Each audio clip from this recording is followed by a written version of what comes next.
Shawty Lo, a name that once rang loud through the streets of Atlanta. Known for his chart-topping anthem They Know, his flashy lifestyle, and his undeniable impact on Southern hip-hop, Shawty Lo was a hometown hero in Bankhead. But behind the music, fame, and grills was a story filled with hardship, hustling, and ultimately tragedy. Today we're diving into the life and legacy of Carlos Walker, better known as Shawty Lo, the man who came from nothing, built his own empire, and left the world far too soon. Carlos Rico Walker was born on March 22, 1976, in Atlanta, Georgia. Raised in the Bankhead neighborhood, one of the city's most dangerous and impoverished areas, Lo had a tough start to life.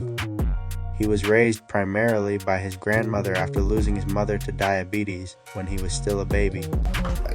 My mother was on drugs, my dad was elsewhere, my grandmother raised me, so, and, we didn't have that. The only thing my grandmother made sure that, we was clean and we went to school and that what it was. But when she died in 93, it left me and my sister in the streets, His father was mostly absent, and by the time Lo was a teenager, he was deep in the street life.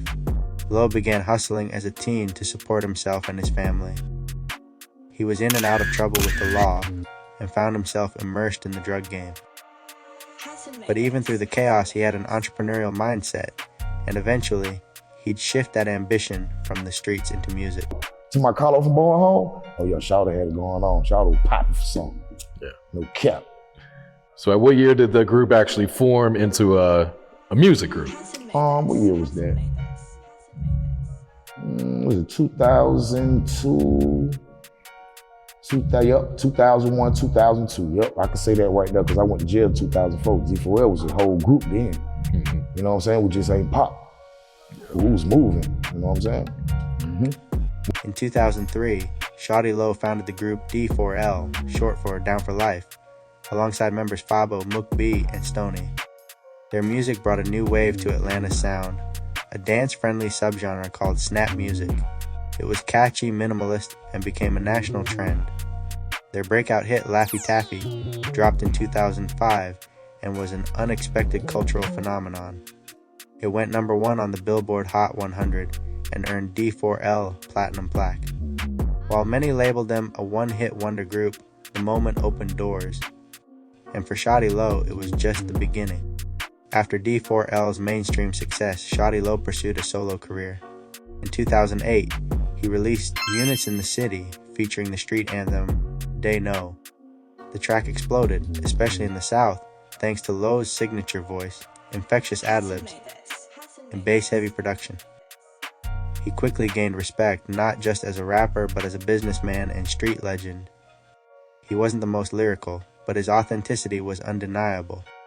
He talked about what he lived, the drug game, the come-up, the hustle. Atlanta stood behind him. He even launched his own label, D4L Records, pushing more talent from Bankhead.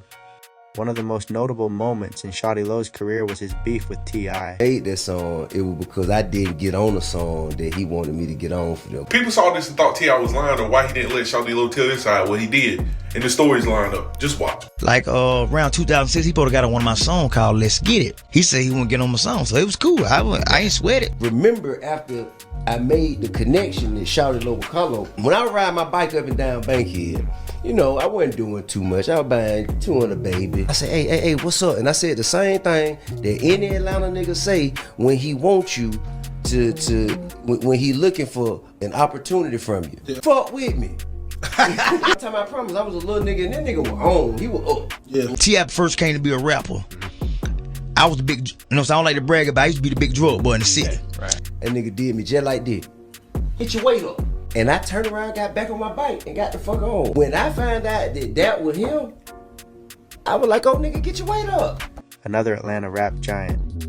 The tension stemmed from both artists claiming to be king of Bankhead. Lo publicly questioned T.I.'s street credibility in songs like Dun Dun and Foolish. T.I. fired back with What Up? What's happened? While the beef added buzz to both artists' careers, it also divided parts of the city. Fortunately, cooler heads prevailed, and the two reconciled years later, even performing together at Birthday Bash in 2012, showing unity for Atlanta. Shawty Lo had a complicated personal life. He famously fathered 11 children with 10 different women, which became the subject of national media attention. In fact, Oxygen greenlit a reality show based on his life called All My Baby's Mamas, but after backlash, the show was canceled before airing. Despite his past, Lo was loved by his children, friends, and community. Those close to him described him as generous, funny, and always loyal to his roots. Whether you saw him giving back in Bankhead or hosting community events, Lo never forgot where he came from. In the early hours of September 21st, 2016, Shawty Lo tragically lost his life in a car accident. He was driving his white Audi in Atlanta when he lost control, crashed through a guardrail, and the car overturned, catching fire. He was ejected from the vehicle and pronounced dead at the scene. He was only 40 years old. Toxicology reports later revealed Lo had painkillers, alcohol, and other substances in his system at the time of the crash. It was a heartbreaking end to a life that had already survived so many battles. Shawty Lo wasn't just a rapper, he was a symbol of survival and ambition. He came from nothing, turned street struggles into success, and left an indelible mark on Atlanta's culture. From helping launch the Snap movement to becoming a solo star, Shawty Lo's voice will forever echo in the streets of Bankhead.